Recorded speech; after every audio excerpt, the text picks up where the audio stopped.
Dr. Williams, you played a rather pivotal role organizationally and intellectually at this conference in the presentation of ideas, and you've generated much of the discussion that has taken place. Now that it's concluded, how do you feel about the conference? How do you assess it? Do you look upon it as a history-making event? Are you optimistic?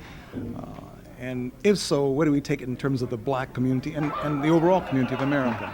Well, I'm kind of cautiously optimistic. And I think the direction that we take it in terms of Black America is perhaps spread the word that there are possible alternative solutions to the traditional ones that have been dismal failures over the last couple of decades in terms of increasing economic opportunity for minorities.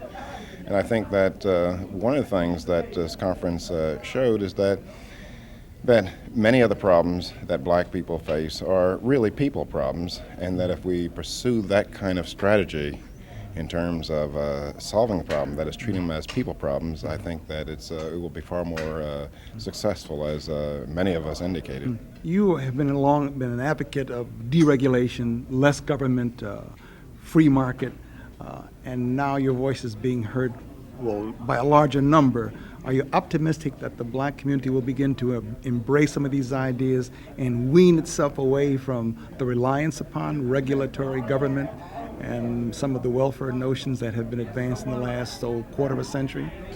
Well, I'm not quite sure what the black community is going to do, but the black community has the biggest stake in free markets. That is open opportunity where it only takes a man's desire and his guts to get up and do a job as a criteria for entry, as opposed to having political clout and a lot of money and all these other things that are traditionally believed in. But the point is that disadvantaged people of any race, and disadvantaged minorities, they have the greatest stake in open markets. Yeah. Well, then how do you translate that into political action? In other words, these are ideas, but these ideas are embraced by a political party, in this instance, the Republican Party. Now, where does the educational effort take place to build the consensus, for example, that Dr. Boskin spoke about? I would stop you there. That is, I see the Republican Party as not the main embracer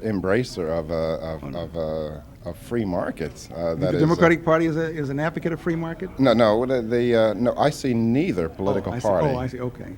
as a lover of free markets. Would you then think a third-party movement probably is necessary? No. I think that what we as Americans have to do, we have to put pressure on them. That is the common man. Perhaps it might even call for a reconvening of the Constitutional Convention. To do what? To have an amendment added to our Constitution guaranteeing people economic freedom.